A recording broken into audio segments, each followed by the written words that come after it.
Roque, boa tarde. Muito boa tarde, Bárbara. Muito boa tarde, ouvintes da Nova Brasil FM. Rapaz, quando veio essa notícia, já tem esse burburinho, tem um tempinho no mercado. Vai fundir, não vai fundir, é boato. Aí a Gol solta uma nota, é boato, ninguém vai comprar ninguém, não tem fusão nenhuma. Vai, volta, e agora tá confirmado mesmo, essa fusão vai acontecer. Como é que fica toda essa questão do direito do consumidor nesse processo? Primeiramente, é muito importante que o consumidor, quem está nos ouvindo, saiba que o processo ainda está na base das intenções. Eles assinaram um memorando de entendimentos não vinculativo, mostrando que essa é a intenção. Mas como se tratam de dois players que dominam o mercado de aviação, nós estamos falando aí de um duopólio, né? Do duopólio, nós estamos falando da Gol e da Azul, que só juntas, sabe quanto que elas têm do mercado nacional de aviação? Não. 60%. Uau, a TAM... De cada 10 passageiros no Brasil, 6 voam na TAM, na Gol ou na Azul. Então, é um mercado considerável. Então, neste caso, tem que passar pela autoridade da concorrência, tem que passar pelo CAD e tem que passar também pela autoridade regulatória, que é a ANAC. Então, e tem que esperar também a Gol concluir o processo dela de recuperação judicial dos Estados Unidos, que está previsto para agora, maio de 2024. Então, depois de aprovado pelo CAD, então, se sair mesmo essa fusão, seria em 2026. Finalzinho de 2025, 2026. Agora, o que eu tenho recebido muitas indagações é o seguinte, Paulo Roque, e aí, como é que fica o consumidor? Como é que fica o consumidor? Porque todos nós temos percebido um aumento das passagens aéreas. Nossa! Essa chamada tarifa dinâmica, que eu vejo que a ANAC poderia regular mais, você não sabe quanto custa uma passagem daqui para o Rio de Janeiro. Você não sabe. É um serviço concedido, mas você não sabe. Ali, quanto mais clique na rede, mais vai aumentando essa tarifa dinâmica. Então, acho que os consumidores brasileiros estão, assim, de certa maneira, assustados, porque já é um serviço muito caro, extremamente caro. Não tem muita opção de rota. As rotas foram reduzidas enormemente depois da pandemia. E ainda você vai fundir, o que isso implica? No primeiro momento, eles falam em maximizar a malha. Maximizar a malha é ter um voo de Brasília para o Rio de Janeiro. Então, sai um voo do Gol às 10 horas, sai um voo da Azul às 10h15. Os dois voos estão com cerca de 50% de ocupação média. Então, vamos, em vez de dois voos, fazer um voo só para o Rio de Janeiro. Então, nesse horário. Isso seria a chamada maximização. Mas o que o consumidor teme e pode acontecer, e eu acho que por isso que a ANAC tinha que vir a público, tranquilizar o consumidor, o que até agora não fez, talvez esteja esperando toda a formalização desse procedimento, se vai haver redução de rotas, prejudicando o consumidor, por exemplo, voos regionais. Que é o forte da Azul. É o forte da Azul. Então, como é que vão ficar os consumidores dessas regiões, onde apenas uma companhia basicamente atende, que é a Azul? Esses voos serão retirados? Isso vai implicar em aumento da passagem. Eles dizem não, que se vai maximizar, vai aumentar a eficiência. Se vai aumentar a eficiência, vai reduzir custo.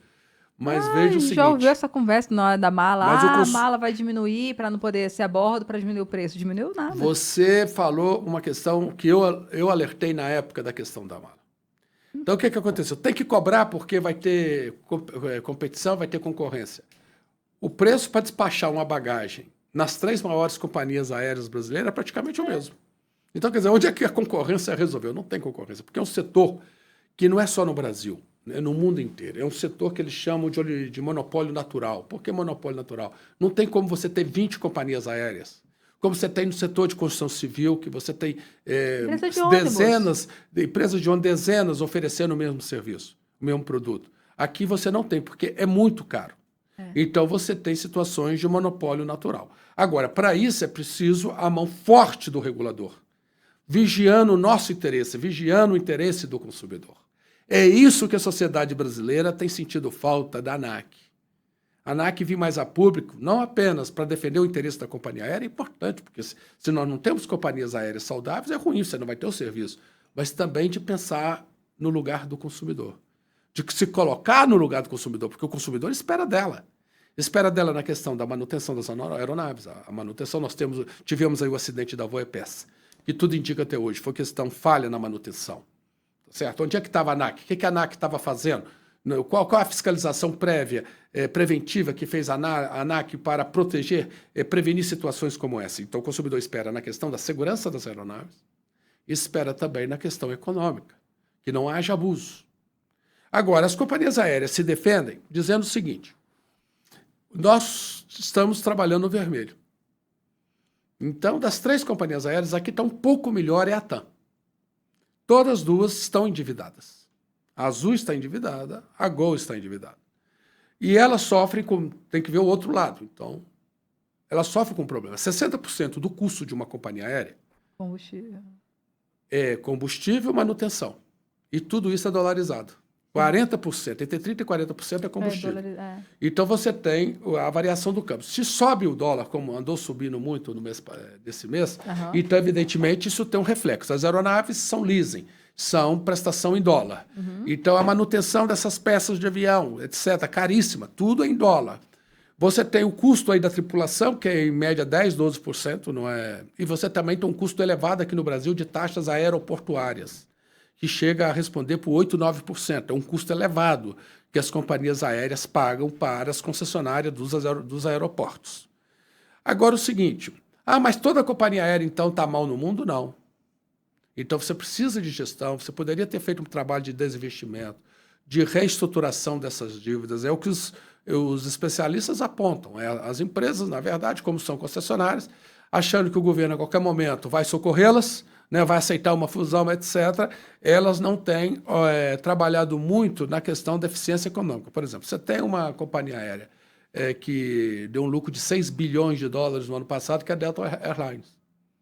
Quer dizer, é um case, né? Não só ela, mas tem outras empresas mundo afora que têm operado com lucro. As europeias, a maioria está no prejuízo também por conta de todos esses fatores que nós colocamos aqui.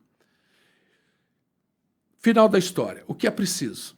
O consumidor, ele não consegue enfrentar sozinho as companhias aéreas. Ele precisa delas. Ele precisa da ANAC.